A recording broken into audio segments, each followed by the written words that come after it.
그리스도 중심 성경읽기 리딩 지저스. 포기하지 않는 하나님의 사랑, 죽으시고 다시 사신. 복음서 3. 예수님의 고난과 죽음은 그분의 사역에서 가장 중요합니다. 예수님은 제자들에게 이미 자신이 고난당하고 죽으실 것을 여러 차례 가르치셨습니다. 십자가에서 돌아가시기 한 주 전, 예수님은 예루살렘으로 들어가십니다. 그리고 성전 주변에서 여러 비유와 교훈으로 가르치시고 자신이 참 성전 되심을 알려주십니다.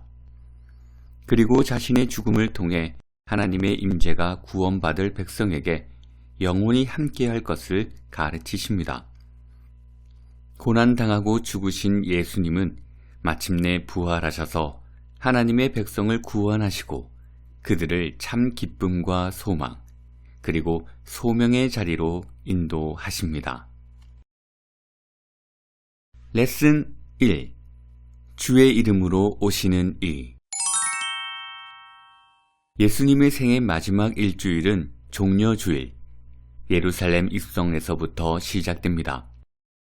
예수님은 상징적인 방법으로 예루살렘에 입성하십니다. 그분은 나귀를 타셨습니다. 예수님은 단순히 다리가 피로해서 나귀를 타신 게 아닙니다. 다윗 왕의 성읍이었던 예루살렘에 나귀를 타고 들어오는 이 행위는 바로 구약의 성취입니다. 스가랴 9장 9절은 나귀를 타고 오는 겸손한 왕에 관해 언급합니다. 시온에 따라 크게 기뻐할지어다. 예루살렘에 따라 즐거이 부를지어다. 보라, 내 왕이 내게 임하시나니 그는 공의로우시며 구원을 베푸시며 겸손하여서 나귀를 타시나니 나귀의 작은 것 곧 나귀 새끼니라. 왕이신 예수님은 나귀를 타고 예루살렘에 입성하셨습니다. 또한 여기서 알 수 있는 것은 사람들이 예수님의 행동을 어느 정도 이해하고 있다는 점입니다. 사람들은 예수님을 향해 이렇게 소리치십니다. 호산나 찬송하리로다. 주의 이름으로 오시는 이여 찬송하리로다. 오는 우리 조상 다윗의 나라여 가장 높은 곳에서 호산나. 이것은 메시아 시편인 시편 118편의 성취인데 호산나는 여호와여 구하옵나니 이제 구원하소서를 뜻합니다. 예루살렘의 사람들은 예수님의 뒤를 따르면서 이 노래를 불렀습니다. 그리고 그들은 예수님께서 지나가시는 길에 자기 겉옷을 펴고 종려나무 가지를 흔들며 그분을 환영했습니다. 지금 우리의 표현으로 하면 레드카펫을 펴고 환영하는 모습이었습니다. 예수님은 유월절에 맞추어 메시아적 장소의 상징인 예루살렘에 나귀를 타고 입성하셨고 사람들은 그분께 호산나 찬양을 올려드렸습니다. 이 장면은 예수님의 메시아 되심을 드러냅니다. 예수님은 자신이 이 땅에 오신 목적을 밝히시고 백성에게 그 사실을 알게 하셨습니다.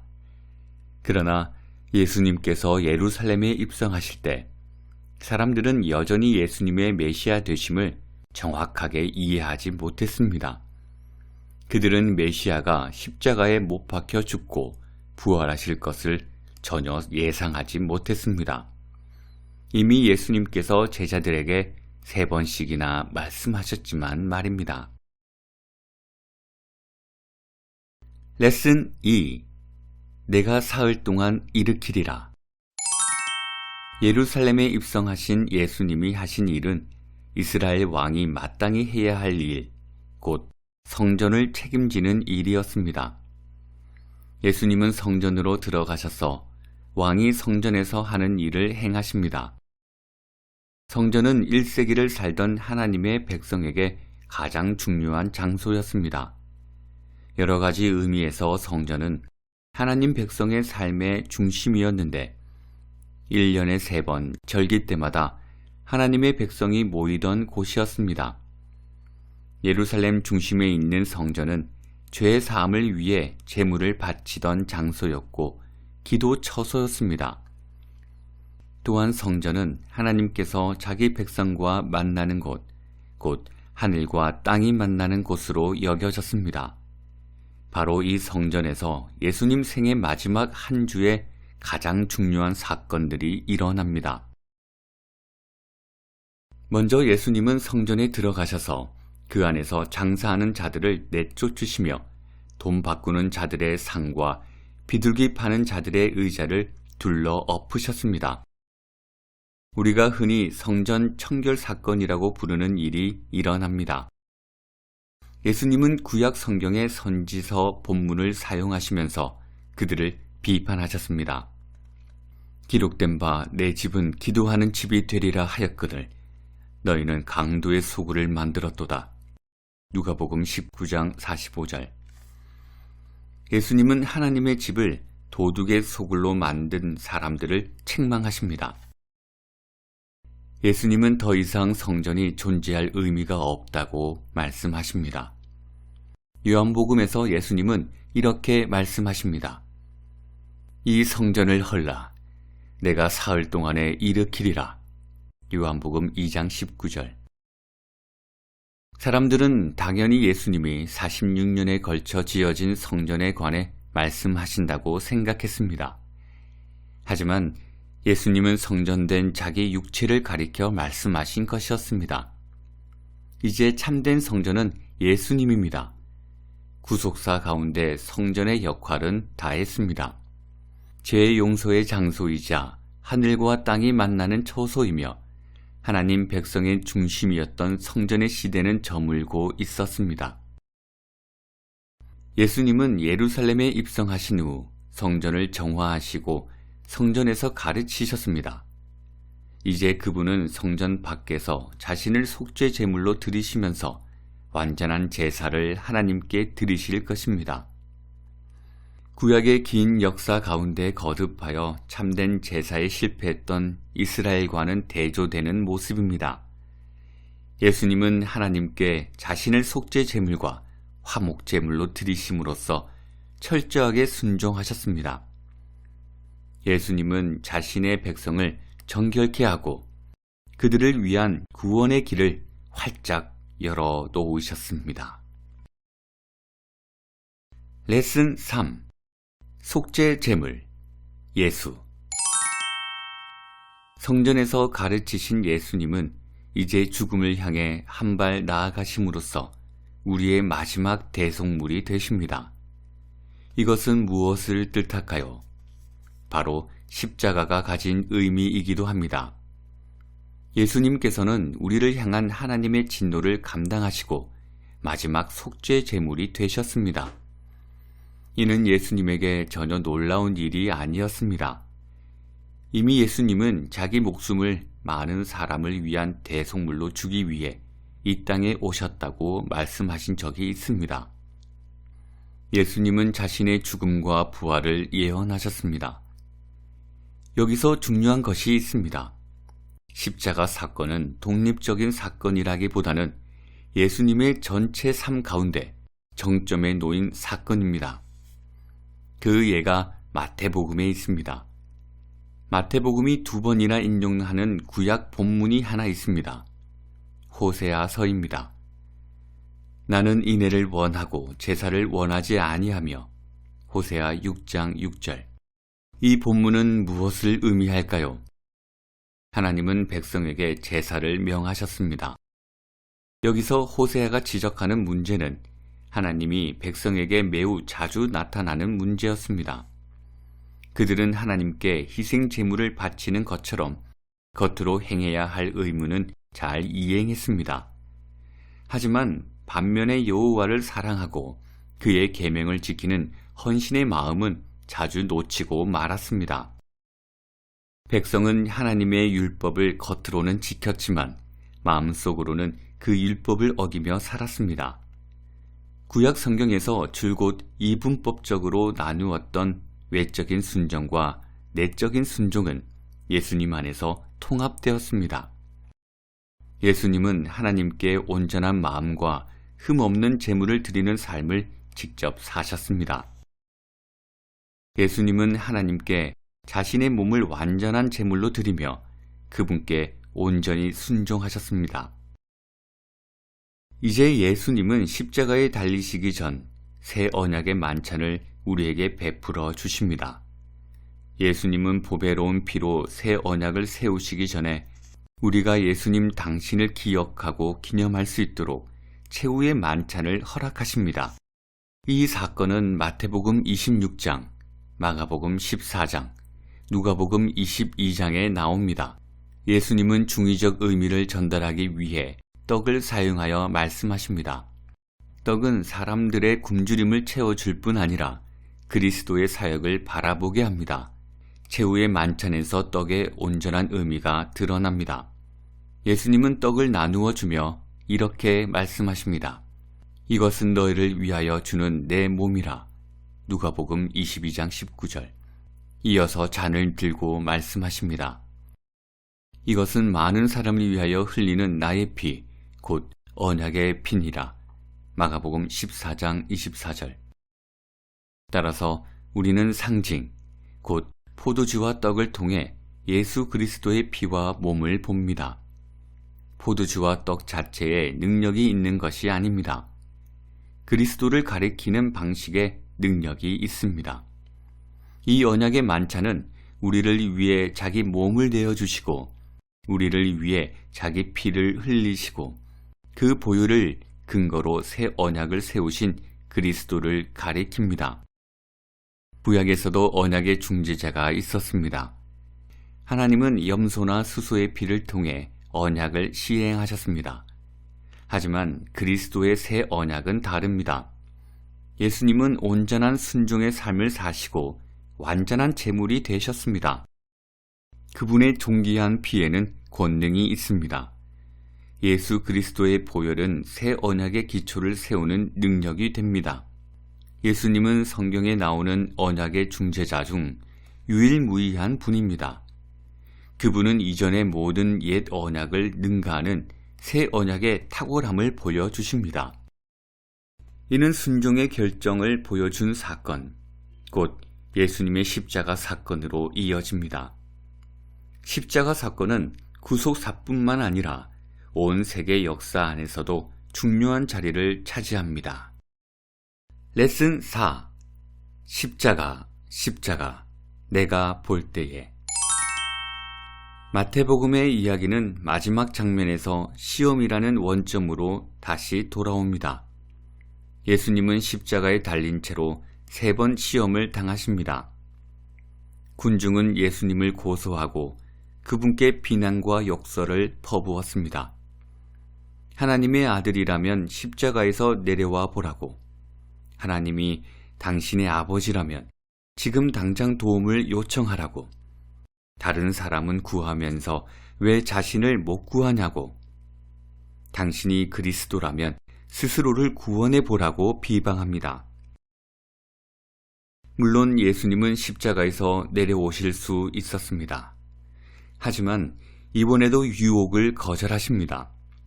예수님은 자기 백성을 죄에서 구원하기 원하셨습니다.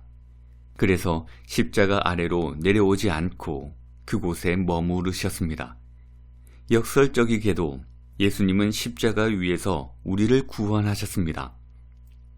예수님은 구원을 피하라는 시험을 다시 한번 받으십니다. 하지만 예수님은 우리를 위해 자기 피를 흘리십니다.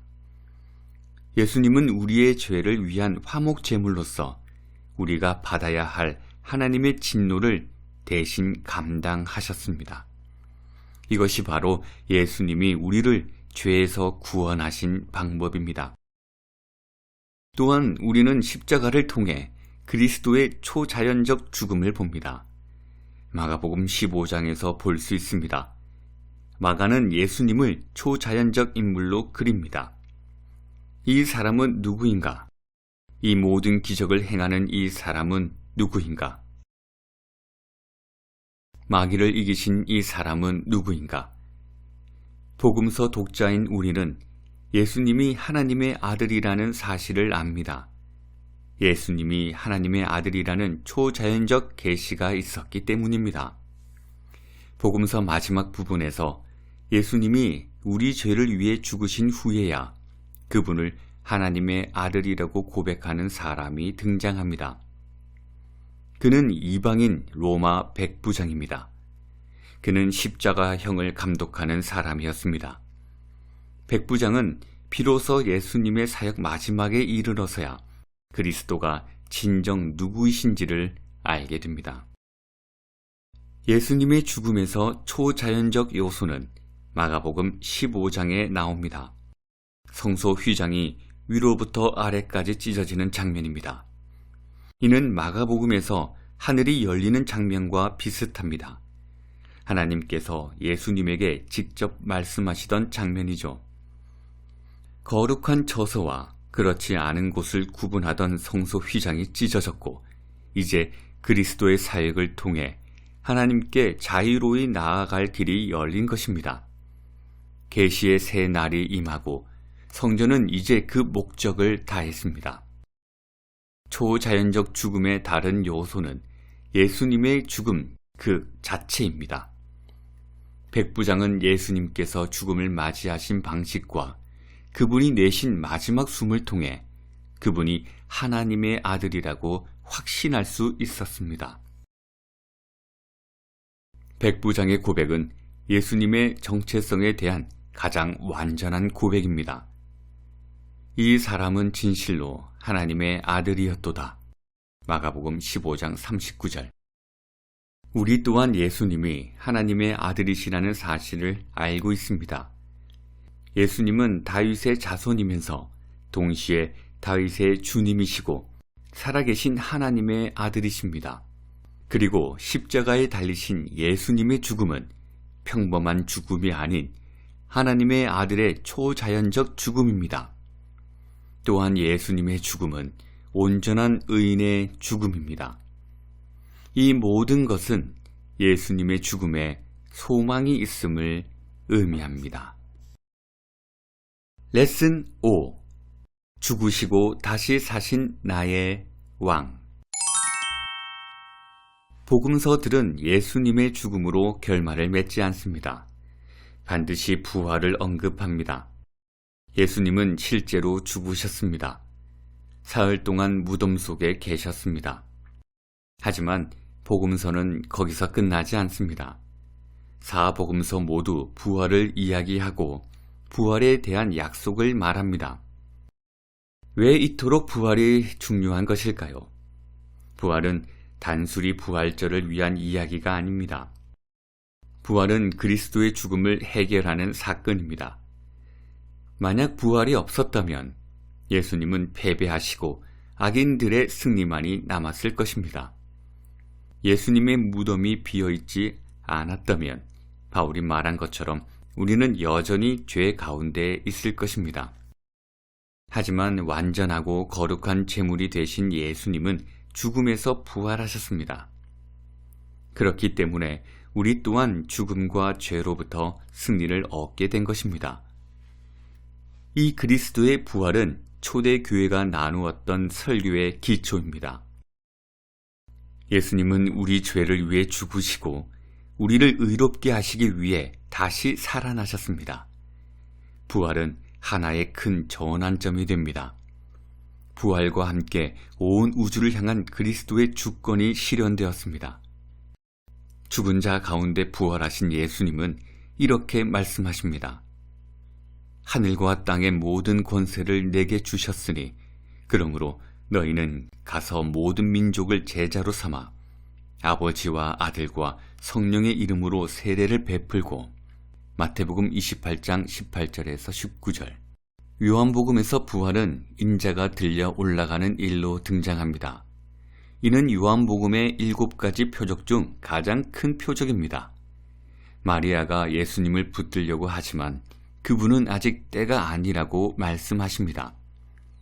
도마는 예수님의 못자국을 보고 부활하신 예수님을 나의 주님이시요 나의 하나님이시니이다. 요한복음 20장 28절 라고 바르게 고백합니다. 부활하신 예수님은 제자들을 향해 숨을 내쉬며 성령을 받으라. 요한복음 20장 22절 고 말씀하십니다.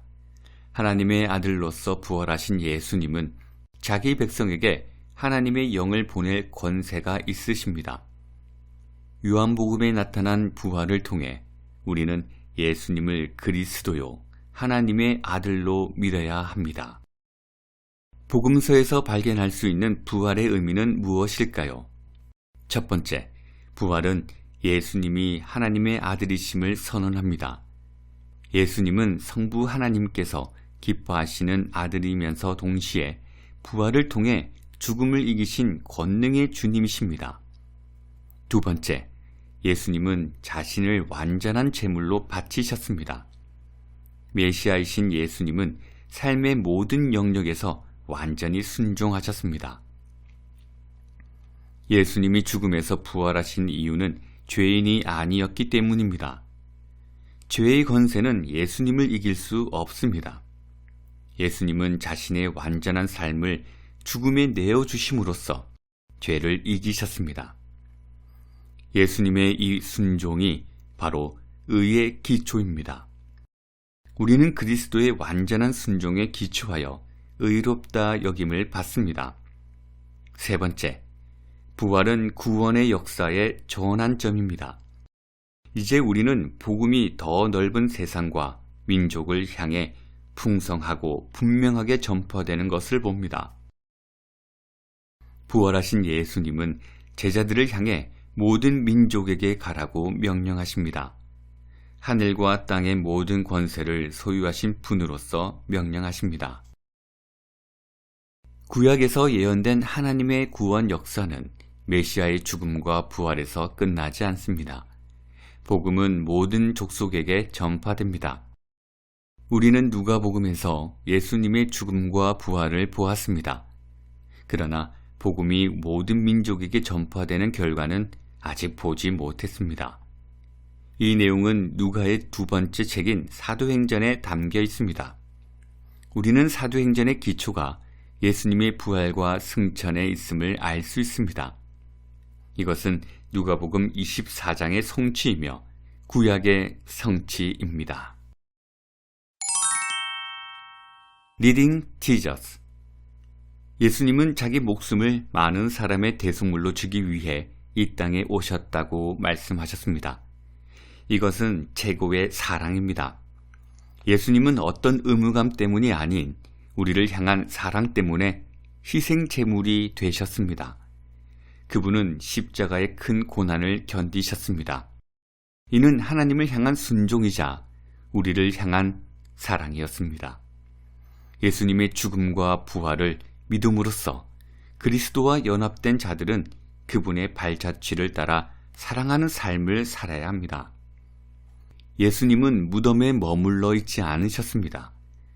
죽은 자 가운데서 부활하신 예수님은 하나님 아버지 우편에 오르셨습니다. 그리고 성령을 보내셔서 우리 가운데 그분의 사역이 이어지게 하셨습니다. 우리는 그분의 발자취를 따르도록 부름을 받았습니다. 그리스도를 따르는 데 있어서 고난은 필연적입니다. 왜냐하면 하나님을 향한 신실한 순종이 때로는 악한 세상과의 갈등을 빚기 때문입니다. 하지만 현재의 어려움과 비교할 수 없는 영광이 우리를 기다린다는 사실을 기억해야 합니다. 예수 그리스도께서는 머지않아 그가 계신 곳으로 우리를 부르실 것이고 현재의 고난은 하나님의 임재 안에서 누릴 기쁨의 크기와 비교조차 할 수 없을 것입니다.